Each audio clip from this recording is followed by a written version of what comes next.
Okay, it's 8 o'clock, so I think it's time for us to get going. So, on behalf of our team at Founding Fuel, that's Charles, Ramnath, Anmol, and Kavi, a very warm welcome to this special Clubhouse conversation. And I'd like to start by welcoming and introducing Jane McConnell. Hi, Jane. Hi, Indrajit. It's great Hi. to be here. Yeah. So Jane is joining us from the south of France. She, as you know, is an organizational analyst, a strategic advisor to many global corporations, and her insights on leadership and work culture in the digital age have helped many of them focus, adapt, and survive going forward. So this evening, Jane will be in conversation with my colleague and our director, learning and change, Kavi Arasu. Hi, Kavi. Hi, Ajay. Yeah. Great to be So, here. yep.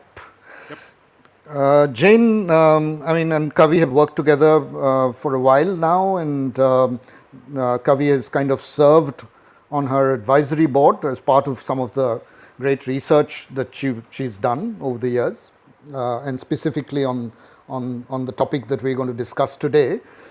But I just wanted to just set a very quick backdrop and some housekeeping rules before I hand it over to Kavi. This Clubhouse chat, this special Clubhouse chat, is part of a month-long masterclass that we're running at Founding Fuel titled A Bold New Breed. What's the bold new breed, really? I mean, it basically talks about the emergence or the mainstreaming of a new class of employees who take the initiative and control when they see a issue that needs to be solved. And we're going to try and understand that phenomena through a series of learning initiatives. This chat is one of them, but we've already carried a exclusive essay that Jane published on Founding Fuel, and I'd urge you to read it if you haven't. And this Clubhouse conversation with Jane is followed by another one that we will do on the 19th of May as well, with a set of global executives from Decathlon who, in some ways, exemplify the kind of mindset that Jane talks about. You can also participate in a global study that Jane's kind of conducting, and we'll urge you to do that, and you get a report at the end of it which gives you a flavor of where we are on that journey in India, right? So before I hand over to Kavi, there are a couple of housekeeping rules that I'd like to mention. One is that we'll keep this session interactive. We encourage you to ask questions. Please raise your hands by pressing the hand icon that you'll see. Also, we're doing something innovative which we tried out last time as well when we hosted a Clubhouse chat, which is to maintain some running notes of this chat on a Google Doc so that it helps you consolidate and assimilate the key learnings. And our colleague Shweta Basrao is anchoring that. If you'll notice, Ramnath, my colleague Ramnath, on your screen, he has replaced his profile picture with a bit.ly link. And that bit.ly link, if you kind of key it in your browser, you should be able to get access to the Google Doc that Shweta is putting together. Once this chat is wrapped up, you will continue to have access to the GDoc as a useful artifact as well. And I should tell you that we're recording this conversation, and we'll share the recording with all those who've already registered for the masterclass program. You'll find the registration link both on our site as well as on the GDoc, and without much ado, big warm welcome, and over to Kavi to lead this conversation. Kavi. Thank you, Ajay. And warm welcome to you, Jane. And just wanted to begin off by saying that you have been at it for a long time. And so your essay speaks about you being at this studying this work since 2006. Now that's like a long time away, long time ago. So let's just start off by trying to understand what got you interested in this space in the first place, and maybe that's a way of allowing all of us to also have a peek into your mind about how you got started in this space. Well, that's a good question, Kavi. I have lived. I was born in America, but have lived in France now for over 40 years, and I was one of the first people in France to take advantage of an offer from the first French internet technology provider company based in Paris. And so I got hooked on the internet very, very fast. And I saw right away what it could do for companies inside organizations. And so I got quite involved with organizations that were building intranets or trying to, and I could see the how digital capabilities were, well, they were slow to be built. And I'll talk a little bit more about that later. But the main thing that really caught my interest was the human side, because I'm not a technology specialist at all. And when you think about the human side of technology, it's a completely different viewpoint. And so that's what got me into looking at starting the research I was doing, uh, which was more focused on how people were using digital and what it meant to the workplace and to individuals and to teams. And we're going to talk a little bit later about leaders because digital has had a huge impact on leadership also.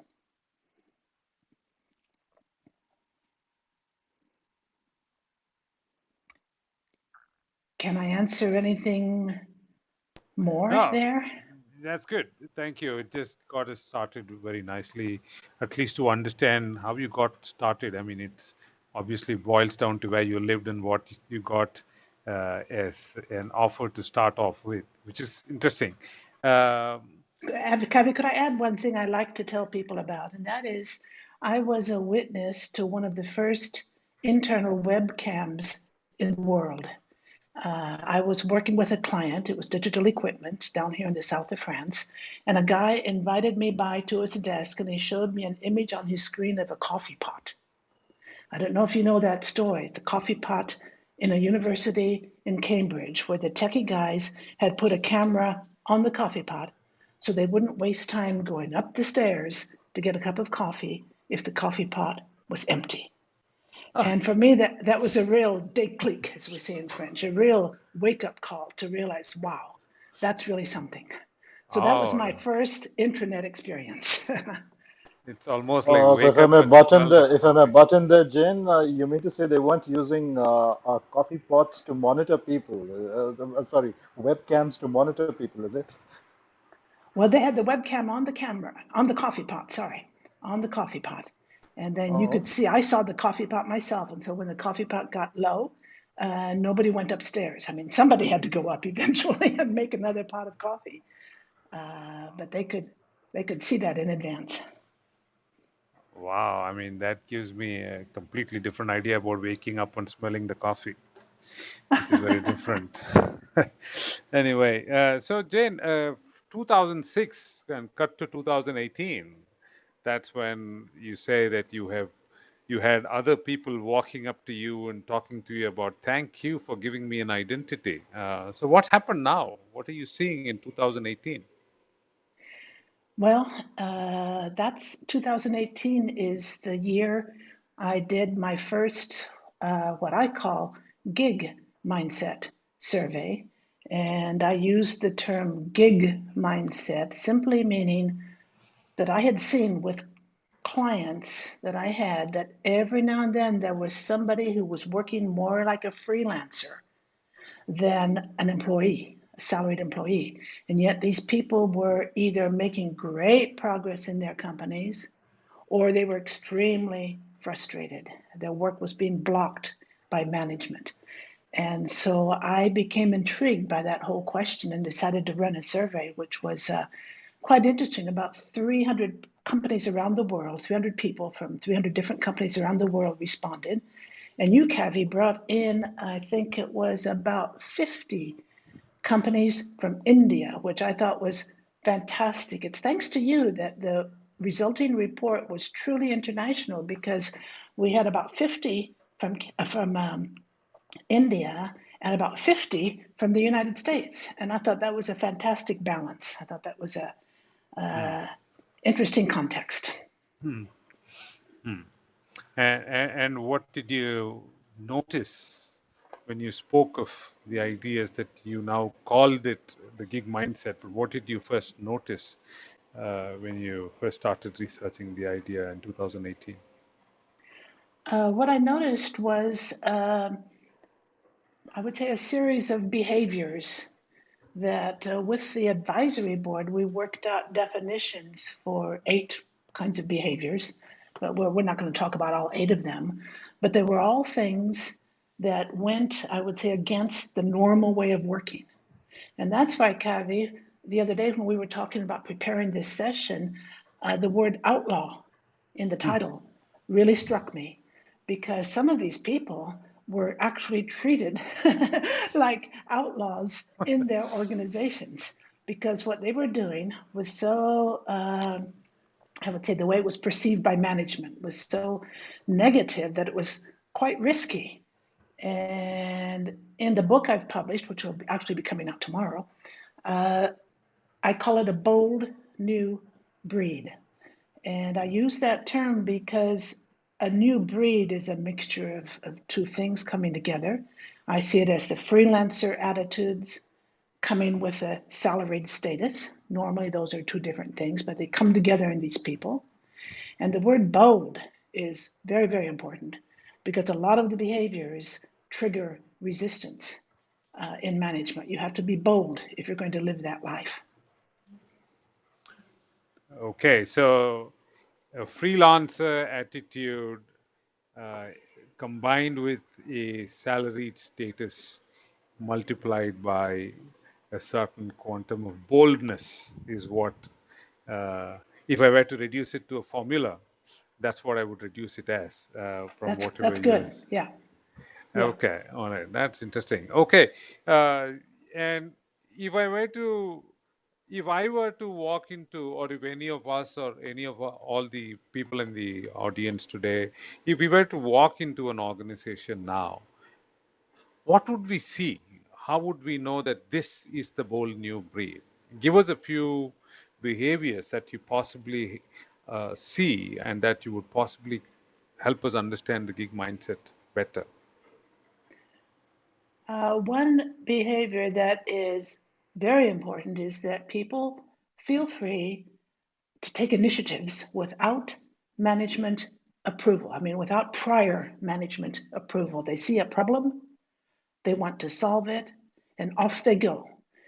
They will build a team, and this is really interesting because they will build a team from the people they can find who have the right skill set. They won't necessarily stay within their own silo of the organization, but they'll be going across the organization to find the best people to help them.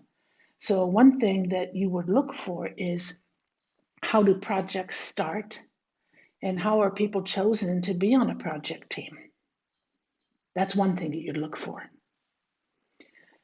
Another thing that is very, very important is how people work. Uh, the bold new breed people are comfortable working what I would call openly. There's a whole movement called Work Out Loud that started a few years ago in organizations, and it simply means that people let their project work be seen by other people who are not on the project team, but who may be able to contribute or not to the project, but they don't work in these private little project rooms and deliver a result once everything is done. They work openly as they're going. So you would be able to look at one of these companies you're talking about, you just ask them, can we see your intranet? And they'd say, yeah, sure. Look on the intranet or the digital workplace or whatever they call it, and see if there are open project rooms. Are people talking about what they're actually doing in work? That would be a clue for you. Some of the clues would be difficult to actually see if you're like walking down the hallway of these organizations. It's more like walking down a digital hallway nowadays, which is more realistic anyway, given the fact that most companies people are working remotely now. But you would see that there's I would say, a cross-border collaboration in the organizations, new ways of building teams and new ways of working out loud. And something that's would be hard to see, but is critical. And again, I say hard to see. It's not so common, and it's not obvious from the outside to see it. But a key thing is, to what extent do the leaders encourage people to come up with new ideas, to challenge the status quo?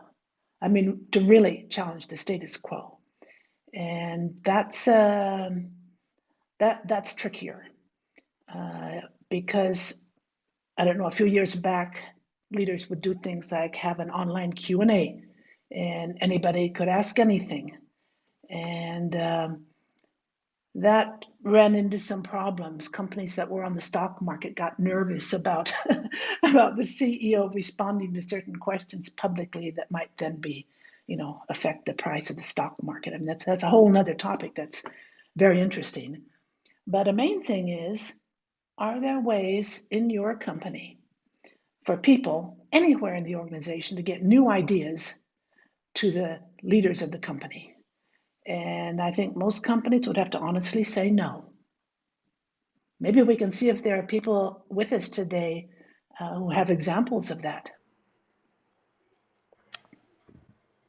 Okay, so from whatever I have gathered thus far, so this is about people who would begin and start at will. There's a lot of autonomy there for them to start off, and not necessarily by direction, but by choice. And in the way of working, there's a lot of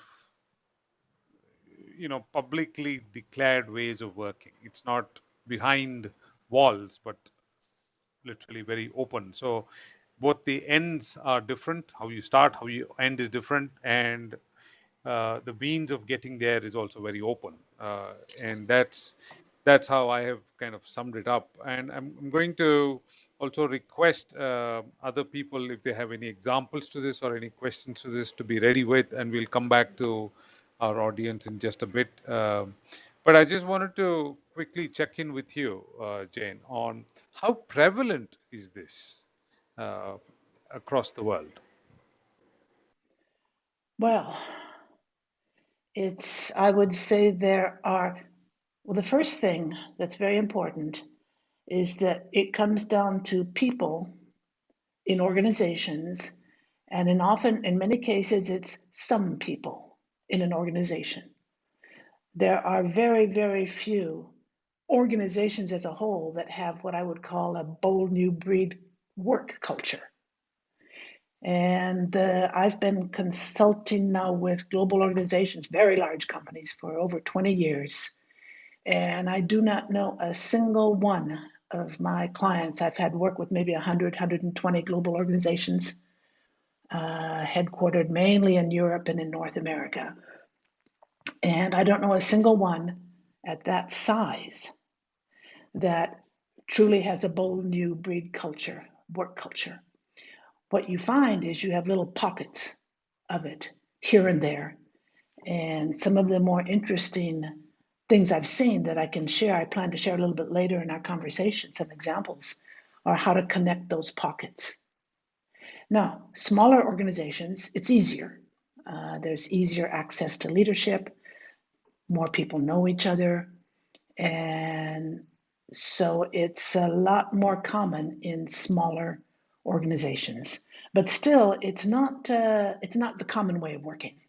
It still is what I call emerging.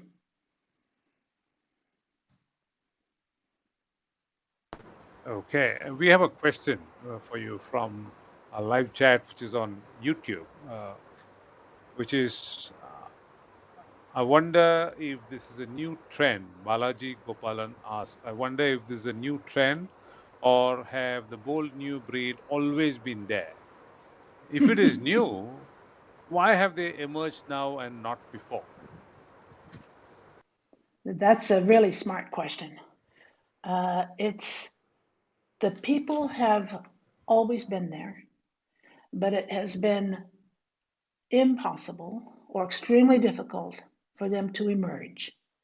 And one thing that triggered the emergence, which I saw clearly in my data in these 12 years of survey, is around about 2013.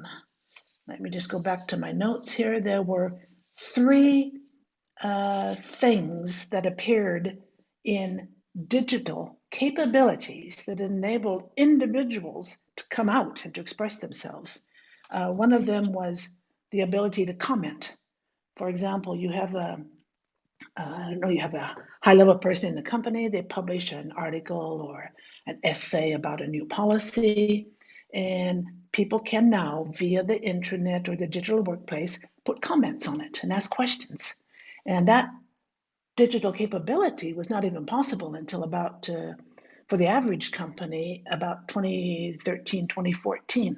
That became possible as a digital capability. That's not to say that it was practiced and embraced by all companies. Another capability that enabled this new spirit to emerge is the increasing sophistication of search capabilities in an organization where you could find people and expertise without knowing the names of the people. You could do a certain type of search on a particular skill you're looking for, and you could find people in the company that you don't even know. And so you could contact them. In the past, you couldn't do that. All this was beginning to emerge, as I said, around 2013, 2014. And of course, the really big thing that came in was internal social networking, which began to bring people together across organizations. And there were communities that grew and team spaces went online. And there began to have flows that I call horizontal flows across the organization. So in answer to the person who asked this question, people could begin to spot each other and recognize each other and connect in ways that they couldn't before. They felt isolated. They were isolated. It's not an exaggeration. And you referred, Kavi, to when I started talking about it publicly in 2018. I've given talks in conferences around the world for years now. And they've always been a nice audience, nice response, and so on. But I have never experienced what I experienced when I began to talk about this bold new breed. I had people come up to me after my talk and say things like, "You're the first person to understand me." Another person said, "Now I understand why I have so much trouble at work." And someone else said to me, "Jane, you've given me an identity. I didn't know that a gig mindsetter existed." And I said, well, in fact, it didn't until I created the word. But I appreciate what you're saying.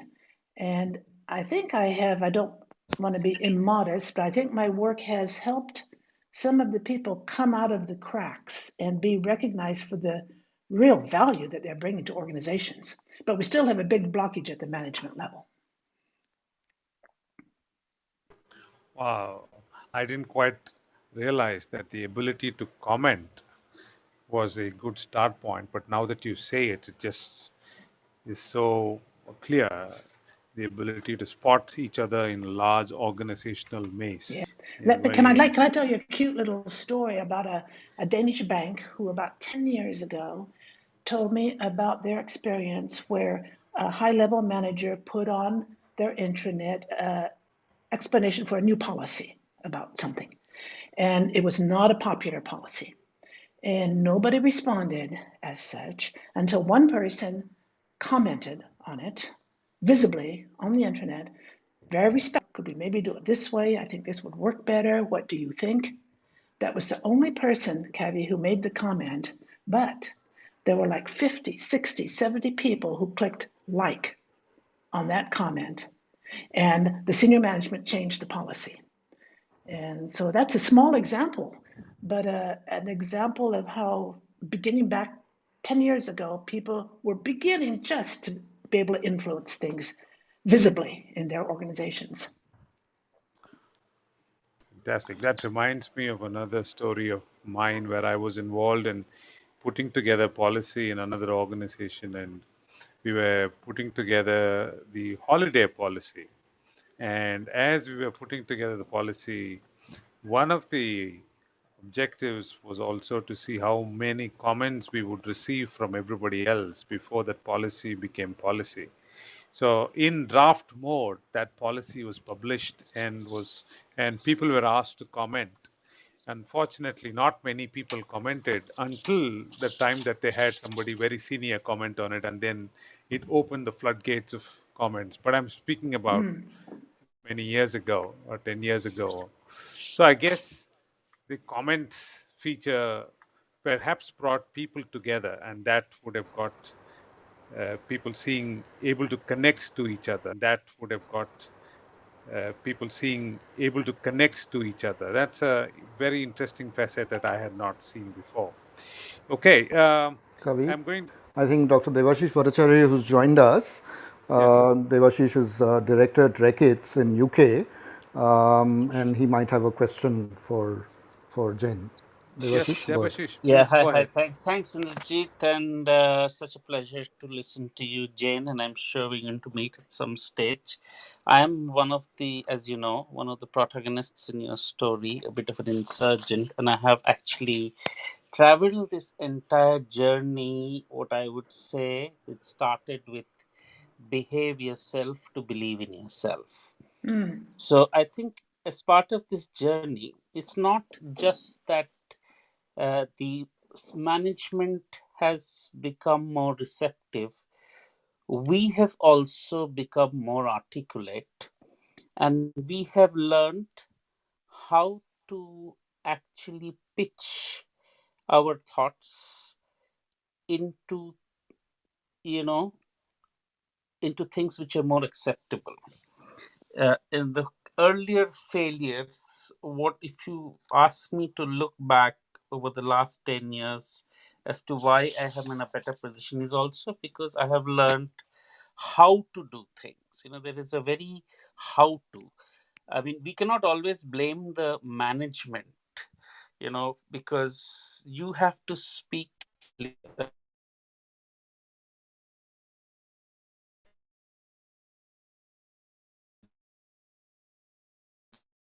So and I can see the path, I can see the value.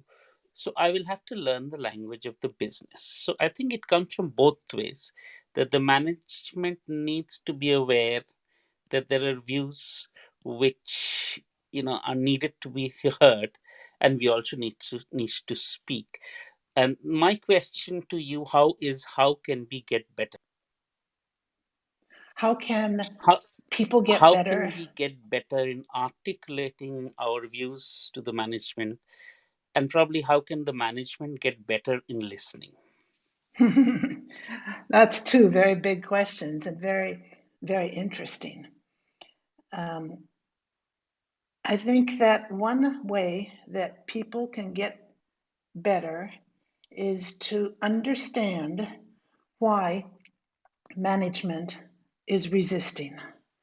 And one reason is that not all management, because there are managers who are really out there and really pushing hard. So I don't want to sound like an anti-management person, because I don't feel that way at all.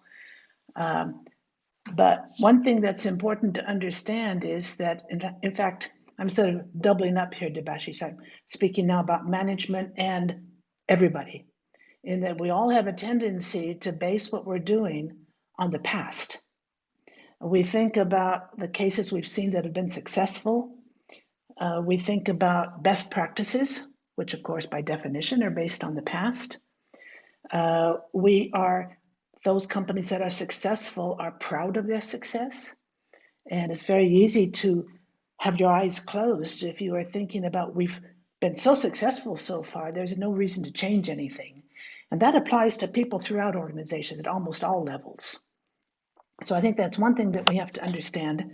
There's a very, very smart management there was a very smart analyst who was C.K. Prahalad, who talked about how we have to have the forgetting curve is more important than the learning curve. We have to forget a lot of what's been done in the past. We don't need best practices, we need next practices. And one way that people need to get management involved is to, I would say, structure their initiatives and their ideas in a context and with messages that relate to things that are important to managers. And there's, as you said, there's a language issue at play here. So I feel like in my answer, I've sort of been saying a lot of different things in maybe not a very structured way.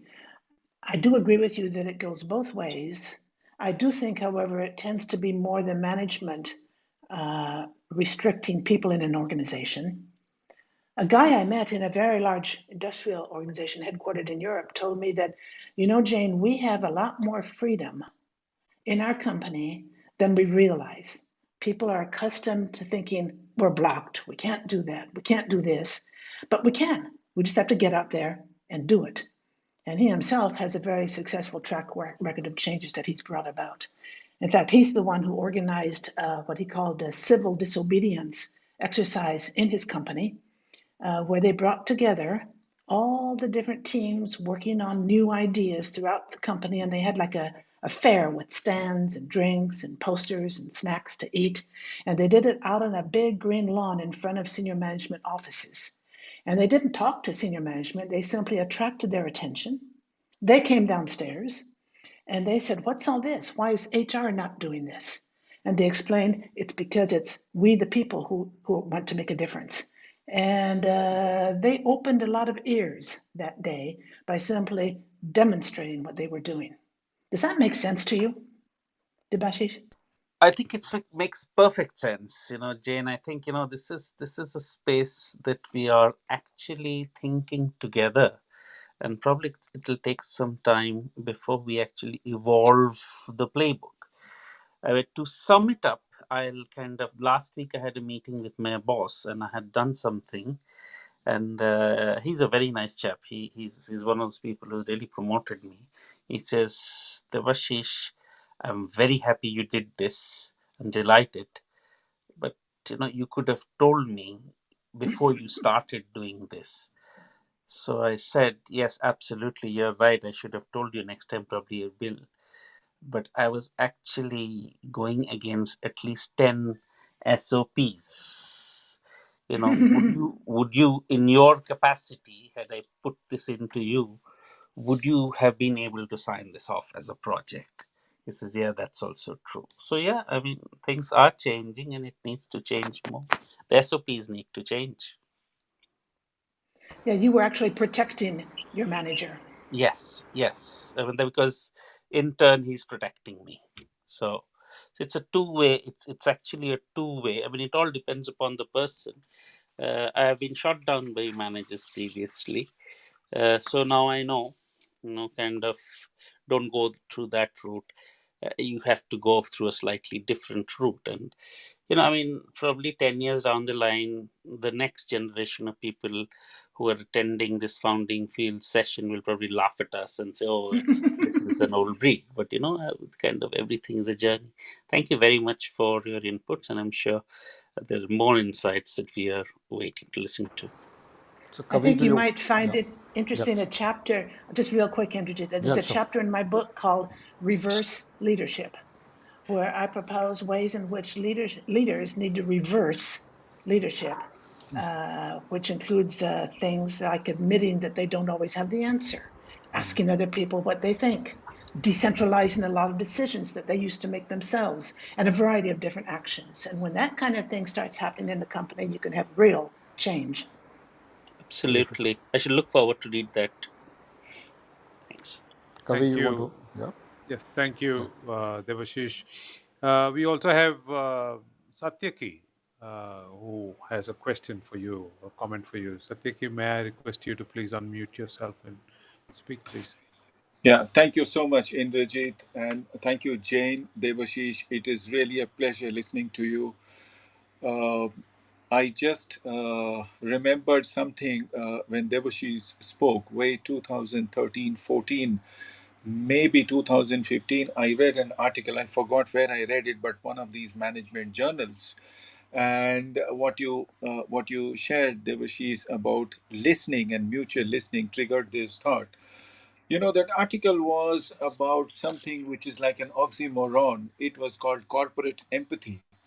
And the article mentioned that there are three entities to corporate empathy, and that was the time social media was peaking: customer, employee, and social media. And the article says that an organization which is basically a system of expectations of internal employees, external customers, and what the society think of us is actually an integration that gives an empathy quotient. And we basically talk about these in terms of how empathetic or how less empathetic we are in our internal system, and how we lend our ears to each other, abandoning the position that this is corporate and this is, you know, strictly within the rules of the corporate, uh, you know, the way we operate, and we should not be lending our ears and shoulders. So I just wanted to add this feature that well, people may laugh at us having this conversation 10 years down the line, but I think corporate empathy, it is hard time that corporate empathy is gradually coming back. And I think we all talk of empathy, and corporate empathy is something which also leads to reverse empathy. I think reverse leadership, the way you did and the way you protected your boss. I think somewhere you knew that this chap, he's so nice, but you know, this is his boundary, he won't be able to do it, and let me not put it on his head and you know, make him suffer from the guilt of not giving it to me. So that's where I am, and that's the two bit I wanted to add. Thank you. That's really interesting. I hope you'll be able to come to the clubhouse session that we're going to have with the people from Decathlon, because you touched on with empathy and the people inside the company, the customers and society, and the connection between those three is something that they feel very strongly about. So we're going to be talking about that on, I think it's the 19th. Oh, sure, I'll follow it up. Thank you. Great. Thank you. Thank you, Satyaki. We have another comment or a question from YouTube. Jane, this is about Sagar Dubey asks, is this some way a part of a larger trend of decentralization and autonomy that is happening across all sorts of structures? That is finance, blockchain is happening in finance, in entertainment, content creation is decentralized. So in all sorts of structures, there is decentralization. Is this part of that larger trend as well? Jane, what are your thoughts? My thoughts are that it definitely is, and it's an interesting question. It triggers me. In fact, if the person who asked that question could contact me later, I would like to talk about that a little bit more. I am collecting material now and beginning a new research project on the organization and capitalism and governments, because I think they're all connected to a trend going towards a bold new breed of person. And so I think that's a little bit what the person who asked the question on YouTube is thinking of. I think we are definitely in a movement where the individual, the self, is becoming more important. And perhaps one of the big challenges we'll be having as a human race on Earth is how do we still keep connected with what's happening with other people around the world and not become too focused on ourselves. But I think it's clear there's a breakout that's happening right now, which is good. And I think we might have to pull it back, 10 years from now when we come back to founding fuel. Okay. Okay. The other reflection that Balaji Gopalan also has on YouTube is that the gig mindset is about having new bold ideas and turning them to reality. Maybe the earlier quote unquote gigsters didn't have the tools to bring their new ideas to life. With all the technology that we have, the knowledge networks, the resources, All of this makes it easier to create new prototypes and new ideas and run quick pilots.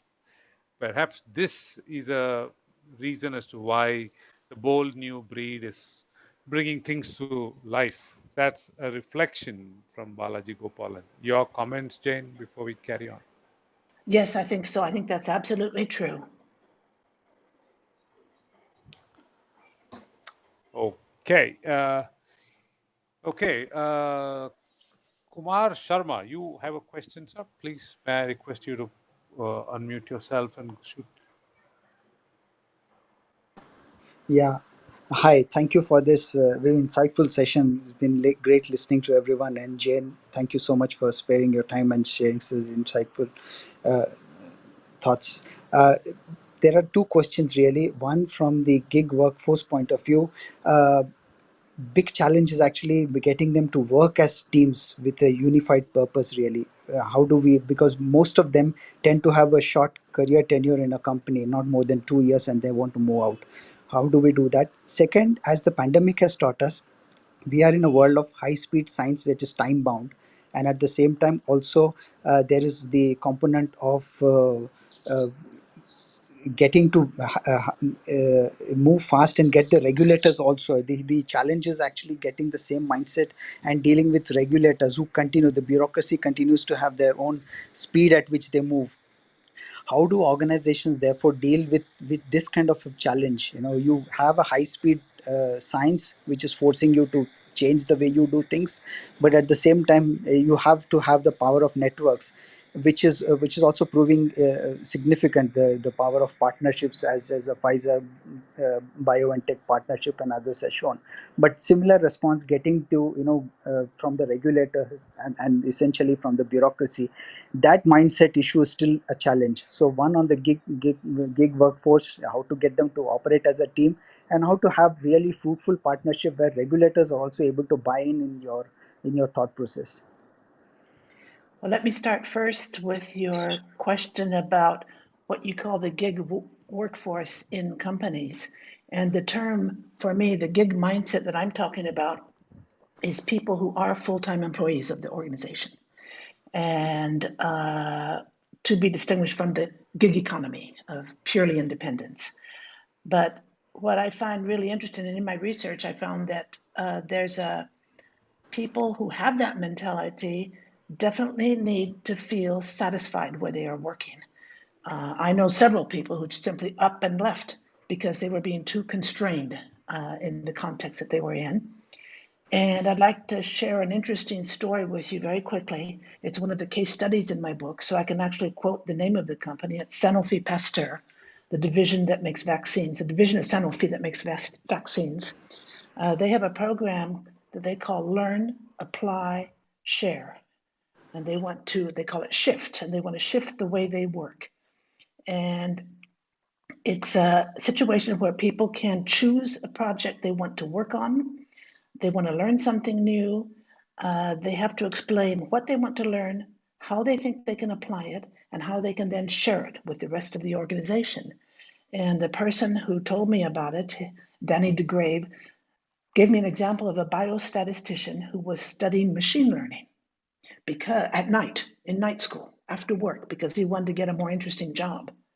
And they heard about it, Danny's team. They contacted him and said, look, why don't you study that within your work in Sanofi? And so they said, we'll give you real data from Sanofi. You can apply what you're learning, make it valuable to us. And the guy was so taken by that idea that he stayed with the company, got promoted, and now has a really important job within the company because the company had given him a context that provided stimulation for him. And I think that's one way. You were talking about a quick turnover of people staying for 2 years and then moving on. One way to avoid that is to ensure that people like that have a stimulating work context where they can evolve as individuals and to the benefit of the company. That's why I like the Sanofi thing with learn, apply, share, which is a little bit different from most learning programs.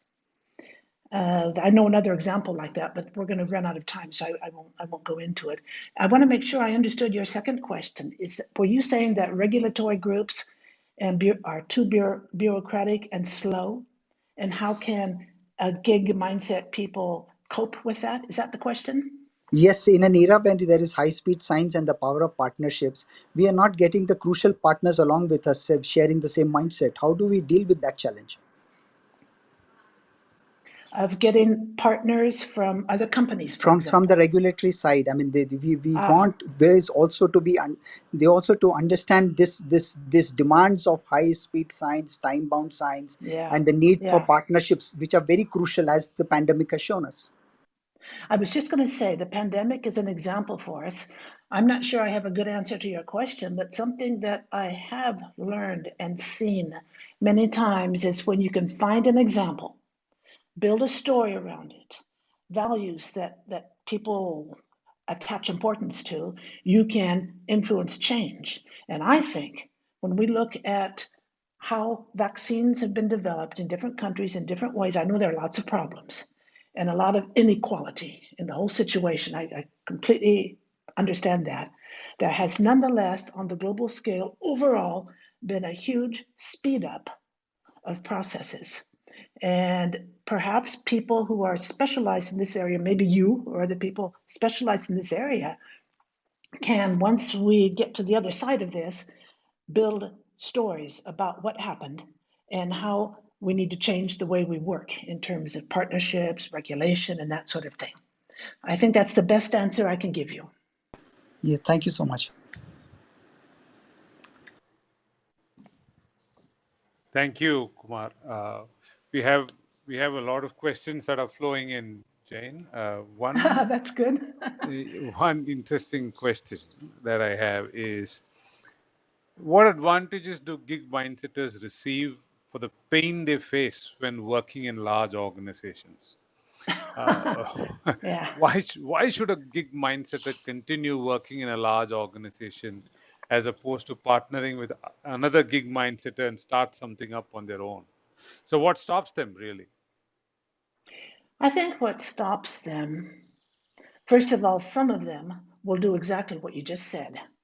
Um, but the ones that stay have, someone said to me, someone who took my survey a couple of years ago said to me, you know, Jane, I have a strong loyalty to myself, but I have an equally strong loyalty to my company. And there are things I want to achieve. I want my company to achieve certain things.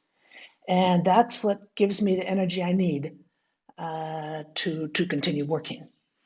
I think that there are, in the company, I think there are three things that happen to gig mindsetters on an individual level. I call them advocates, compromisers, and exiters. And the advocates feel so strongly that what they're doing is right and the company needs to achieve it, or the company needs to do it for the sake of employees, or for the sake of customers, or for the sake of the world, whatever.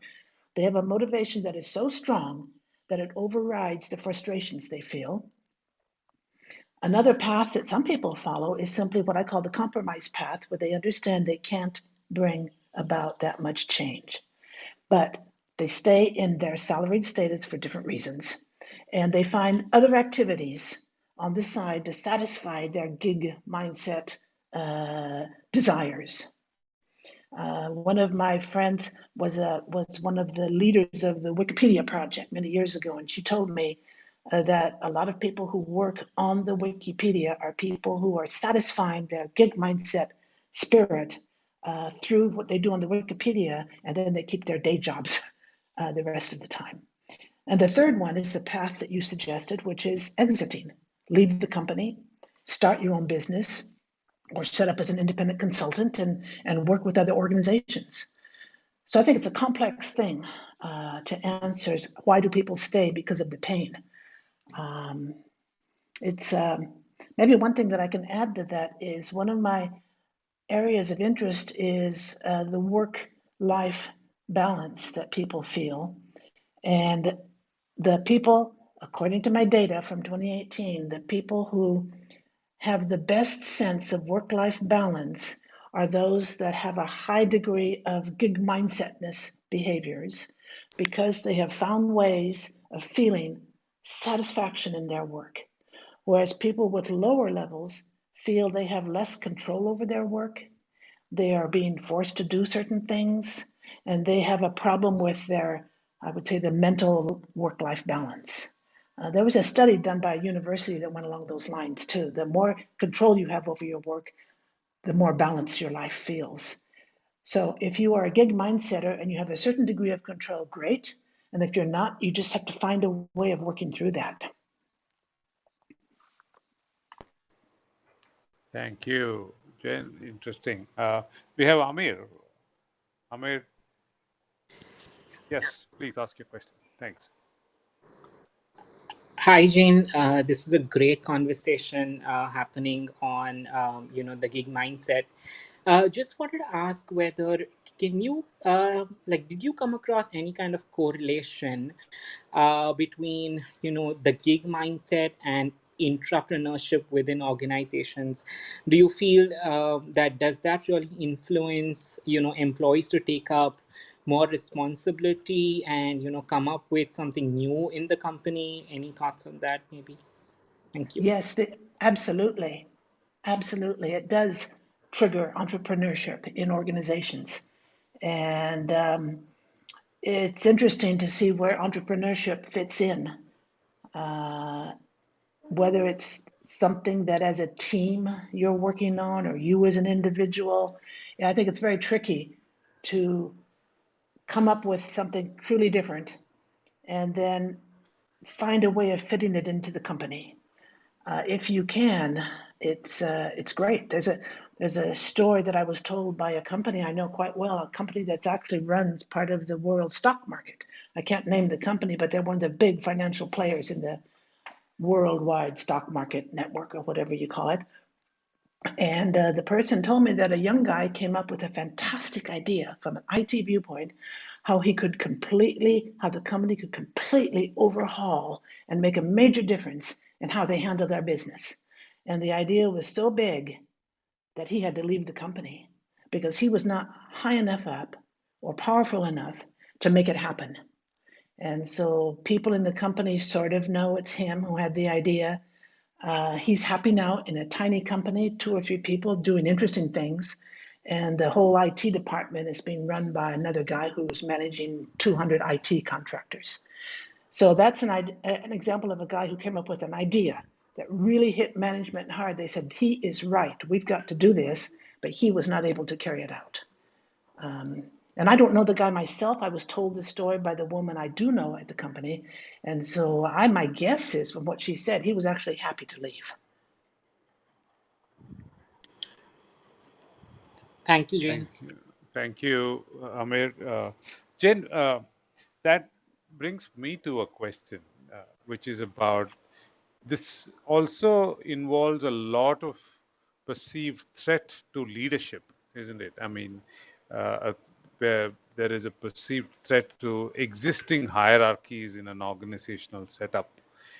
How have you found, what kind of changes have you found in leaders and leadership to be able to adapt and leverage this for the future? I think there are just a lot of different ways that can be handled.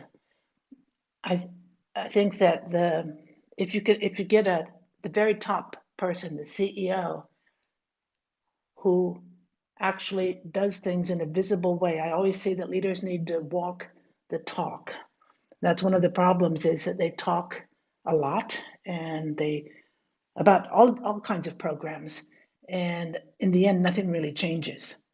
I think what brings about change from a leadership viewpoint is what I call taking steps and encouraging, I would say, actions in the company that enable people.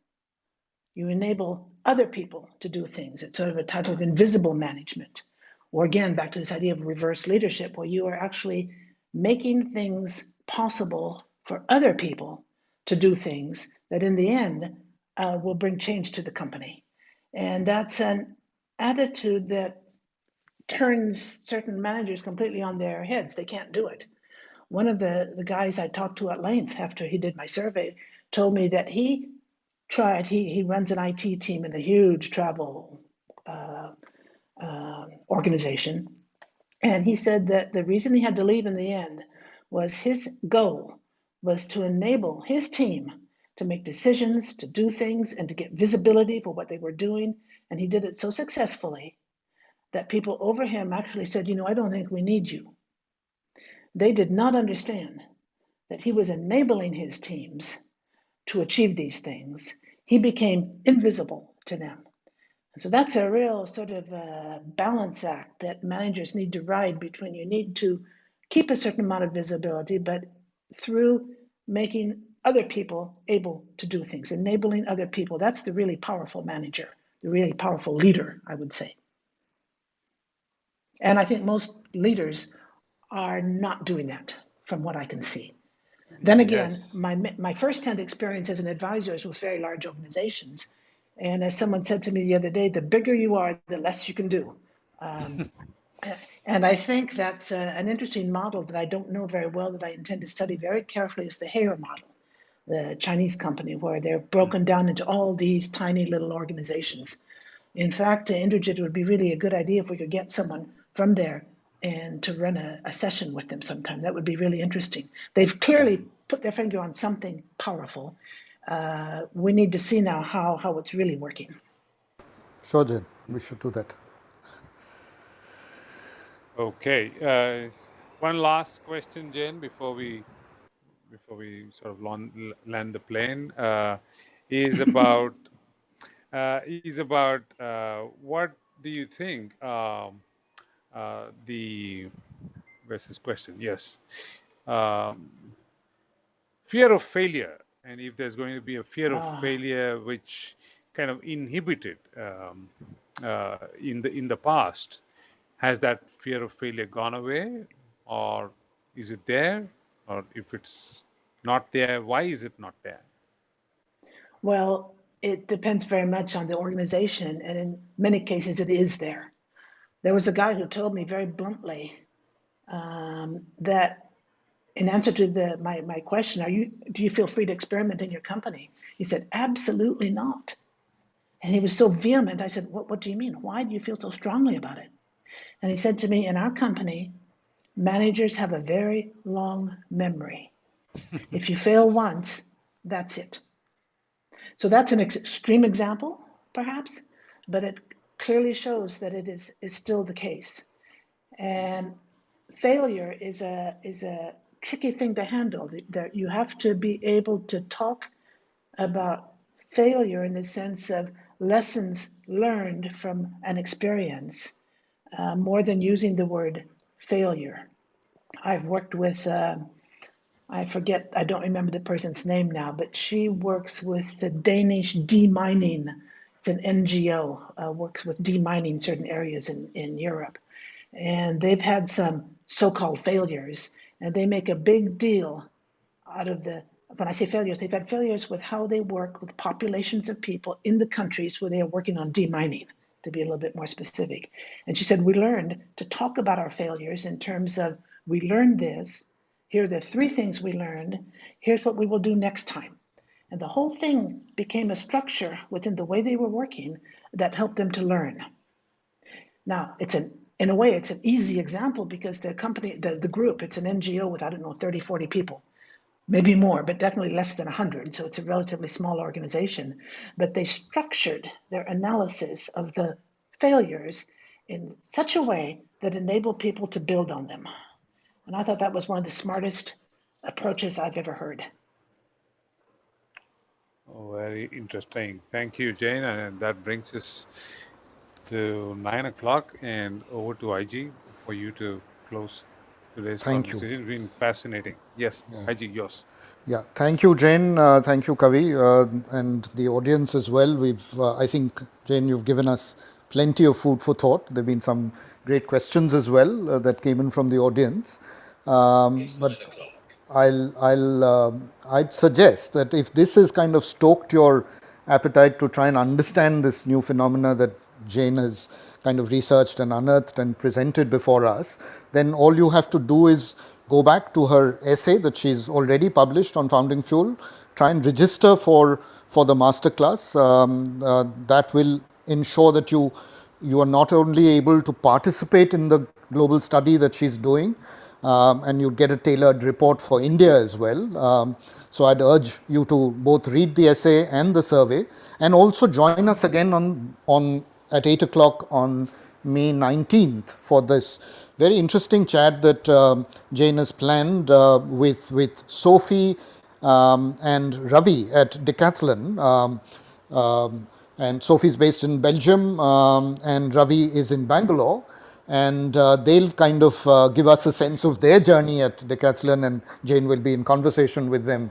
And that promises to be exciting because you get a real case study of two people who've kind of brought that whole mindset to bear. Finally, I think we already have a LinkedIn group for those who've registered for this, and Jane is already answering questions there. So a lot of the questions that we couldn't answer here today, both on Clubhouse as well as on via the live stream on YouTube, please come and join us on that live stream. All you have to do, as I said, is register for this masterclass.